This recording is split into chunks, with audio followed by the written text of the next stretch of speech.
Bismillahirrahmanirrahim.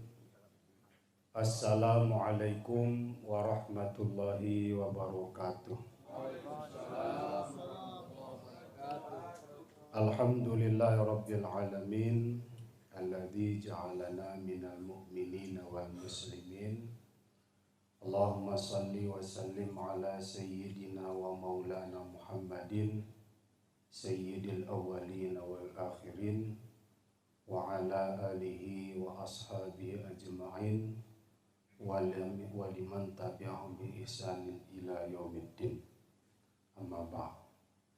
Qala Allah Ta'ala fi kitabihil karim la in syakartum la azidannakum.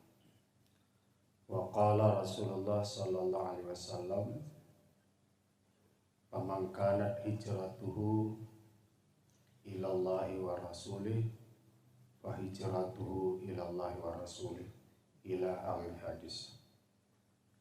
Puji serta syukur kepada Allah Subhanahu wa taala yang dengan kudrah dan iradahnya abang anda kami Bang Ajemi kembali melanjutkan tugas abdi negara.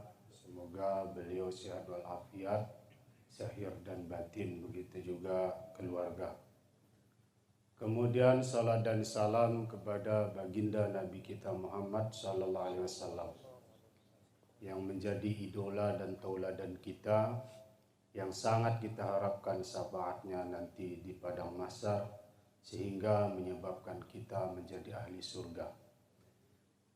Yang kita hormati tuan rumah, kemudian yang kita hormati Bapak Kapolres Cisingkil dan Pak Kajari yang mewakili, begitu juga Pak Dandim atau yang mewakili, dan Pak Kiai kami yang hadir saat ini, dan begitu juga para camat di Kabupaten Aceh Singkil, begitu juga Wali Nanggro MPTTI Kabupaten Aceh Singkil yang berhadir, dan para hadirin wal hadirat kaum muslimin wal muslimat yang dimuliakan Allah.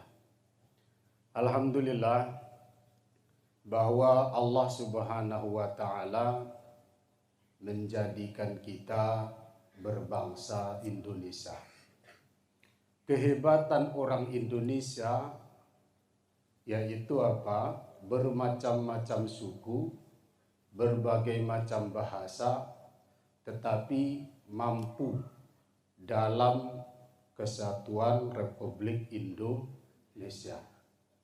Adapun negara-negara yang lain seperti Eropa dan sebagainya, mereka satu negara dulu tetapi sekarang menjadi pecah belah.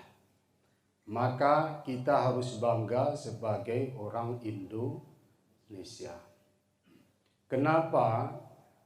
Karena kita punya seorang ulama atau dua orang ulama di Aceh Singkil ini yang menjadi idola dan tauladan kita, yaitu Syekh Hamzah Al-Pansuri dan Syekh Abdurrahman As-Singkili. Inilah yang menyebabkan Aceh Singkil ini batuah. Pak Kapolres yang kami hormati, Aceh Singkil ini banyak suku, banyak sekali suku. Mulai suku Jawa, suku Batak, Aceh, macam-macam. Tetapi dengan berkah kebatuahannya, Aceh Singkil tetap aman, damai, tentram. Ini berkah para wali-wali zaman dulu yang kita harus bangga dengan wali yang ada di tanah kita. Universitas ada di Banda Aceh, namanya Unsiah, itu diambil daripada nenek moyang kita. Kita harus berbangga. Dan awal mula kitab suci Al-Quran yang diterjemahkan dalam berbahasa Indonesia Nusantara yaitu Syekh Abdurrahman Asingkili yang bernama Turjuman Mustafid. Bapak PJ Bupati yang dimuliakan Allah, bahwa setelah perjuangan Rasulullah Sallallahu Alaihi Wasallam 13 tahun di kota Makkah, karena hal-hal yang tidak mungkin dipertahankan di kota Makkah, Rasulullah itu pindah. Maka dalam kajian ilmu fikih disebut pindah ini terus berlaku hukumnya sampai hari kiamat, yaitu pindah daripada negeri ke kufar atau ahli dosa kepada negeri yang lebih baik jika iman kita tidak tahan. Tapi kalau jika iman kita tahan di negeri tersebut, maka konsepnya seperti belut. Belut itu di sekitarnya kotor, tetapi dia tetap kinclong dan bersih. Tetap kinclong dan bersih. Tetapi kalau kita tidak mampu seperti belut, nanti zaman sekarang ada judi online, terpengaruh kita. Minum khamar, pergaulan bebas dan seterusnya. Maka lebih baik hijrah. Hijrah sebagaimana disampaikan Abi Khalidin tadi, yaitu berpindah dari satu tempat ila ghairi kepada tempat yang lain. Ini hijrah fisik. Di dalam kitab Majalis Saniyah disebutkan, hijrah itu apa? Hadis tadi menyebutkan faman kanat hijratu ilallahi wa rasulih fa hijratu ilallah wa rasulih. Siapa yang hijrahnya untuk Allah dan untuk Rasul, maka hijrahnya itu pasti untuk Allah dan untuk Rasul. Maka apapun jabatan kita tekad kita hanya satu, yaitu untuk li'i'la'i kalimatillah, untuk meninggikan kalimat Allah. Itu aja. Jangan repot. Saya DPR, li'i'la'i kalimatillah. Saya bupati, li'i'la'i kalimatillah. Saya Kapolres, li'i'la'i kalimatillah. Itu aja. Itu aja. Karena perjuangan Rasulullah itu tidak ada yang lain. Tidak ada yang lain. Nanti minta tekenan orang untuk majelis ilmu ditahan, itu jangan. Jangan. Ini kesempatan kita. Jadi apapun jabatan kita, apapun yang sedang kita pegang, apa? Hijratuhu ilallah wa rasulih. Untuk meninggikan kalimat Allah. Apa itu la ilaha illallah Muhammadur Rasulullah. Bapak-bapak punya anak, li'i'la'i kalimatillah. Anak ini supaya anak yang soleh, jangan yang lain. Rugi. Itu kan banyak profesor, doktor segala macam. Dia bangga dengan kepangkatannya, kedoktorannya segala macam. Tetapi begitu lihat anaknya nggak berprestasi di sekolah, dia pening. Kemudian dia mengadu kepada Pak Ustadz. Pak Ustadz, rupanya ayah saya, ibu saya kampung itu lebih keren ketimbang saya. Kenapa? Orang tua saya nggak berpendidikan, tapi mampu membuat saya menjadi seorang dokter. Mampu membuat saya menjadi orang berpendidikan. Saya orang hebat. Disegani orang. Di mana-mana Pak kata orang. Tetapi anak saya tidak menghargai saya. Kenapa ini? Karena niat Anda berkeluarga bukan li'i'la'i kalimatillah. Apa? Untuk senang-senang. Ado anak, ala jogok ambogo. Itu saja. Otaknya seperti itu. Bukan li'i'la'i kalimatillah. Harus tekad kita hijrah ini. Momentum hijrah ini li'i'la'i kalimatillah. Bukan ada. Jangan ada yang lain. Sehingga kalau tujuan kita li'i'la'i kalimatillah, maka insya Allah in tansurullah yansurkumullah wa yutsabbit aqdamakum. Jika engkau tolong agama Allah, Allah tolong kamu. Ini janji Allah. Beda janji kita, bohong banyak. Kalau kita berjanji bohong. Ya Pak Ustaz, saya tolong nanti, saya tolong. Kita nanti nggak ada juga.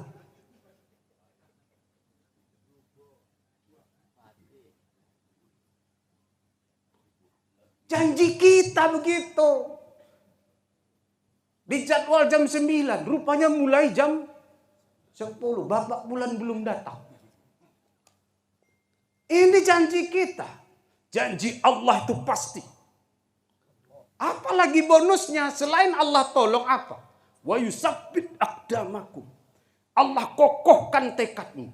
Kalau kita membantu agama Allah Subhanahu wa taala. Maka saudaraku yang dimuliakan Allah, dalam berapa menit?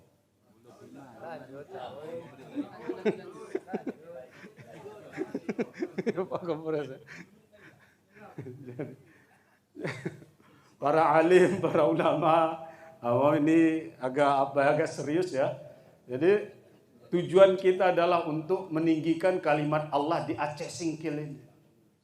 Maka ajaran-ajaran guru-guru kita dulu, Abuya Tanah Merah, Buya Batu Korong, Abuya Jamzami, dan guru-guru yang lain, mesti kita ingat. Kan orang tua kalau udah ada orang meninggal apa? Ingat pengajak guru, ingat pengajak guru. Tak kari mau guru na,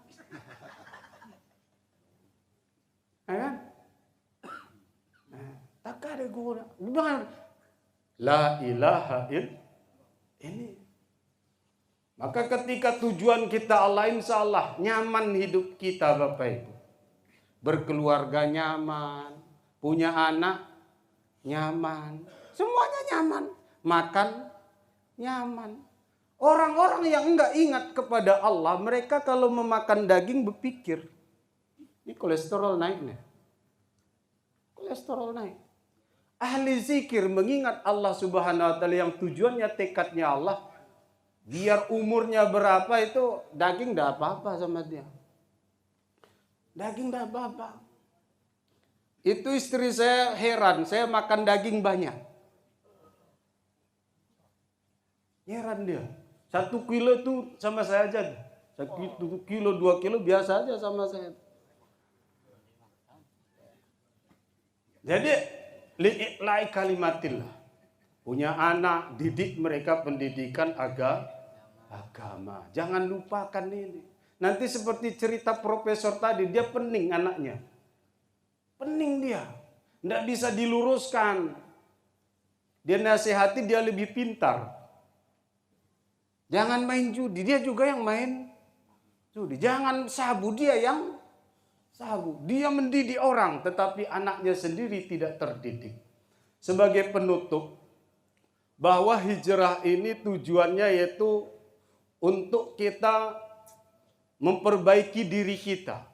Di dalam kitab Majalis Saniyah tadi disebutkan al-muhajiru man hajara manahallahu anhu.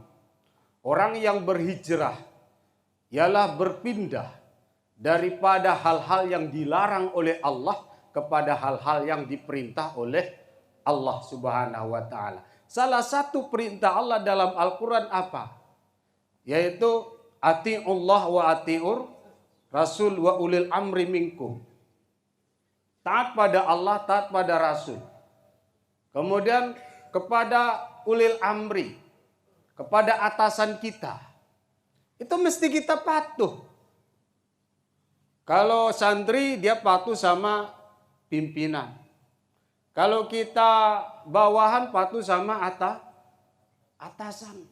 Tetapi ingat, jangan mentang-mentang kita atasan, sembrono kita memerintahkan.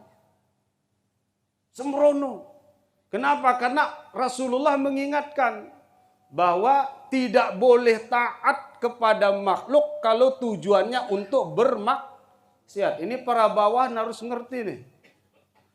Kalau disuruh kita bermaksiat, bertentangan dengan hukum-hukum Allah, maaf saja Pak.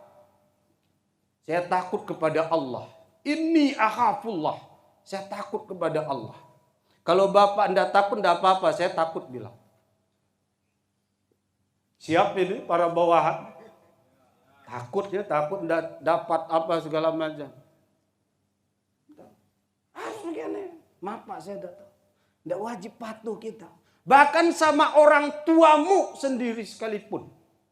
Kalau disuruhnya bermaksiat kepada Allah, maka tidak wajib kita patuhi.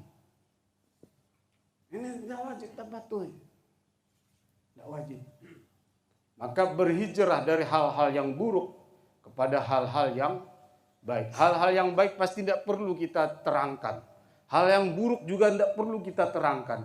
Tapi yang sulit itu mengelola nafsu kita. Bagaimana supaya terarah. Kami yang ustadz-ustadz ini, pimpinan pondok pesantren ini belum tentu juga benar. Belum tentu juga baik. Maka sebagaimana kata Abi Khalidin tadi, di sanalah perlu kita tinjau. Ini bagaimana cara menghilangkan kesombongan itu. Bahwa awal mula sombong ini apa, Bapak Ibu yang dimuliakan Allah? Yaitu hasad, dengki. Awalu sifatul matmumati fil mahlukati al-hasadu fil jannah. Itu tertulis di dalam kitab Tafsir Sawi juz keempat. Ketika menafsirkan surat Al-Falaq. Qul a'udzu birabbil falaq min syarri ma khalaq wa min syarri hasiqin idza waqab dan seterusnya. Wa min hasidin idza. Ketika itu maka Imam Ahmad Sawi menafsirkan penyakit yang pertama timbul kepada makhluk yaitu dengki. Dan penyakit ini di mana timbulnya? Di surga. Siapa itu? Iblis. Berarti yang dengki-dengki itu siapa? Iblis. Sekali lagi, yang dengki itu siapa? Iblis. Siapa yang dengki? Iblis. Bukan manusia. Demikianlah, kalau ada kesilapan mohon kiranya diberikan kemaafan. Wabillahi taufiq wal hidayah. Wassalamualaikum warahmatullahi wabarakatuh.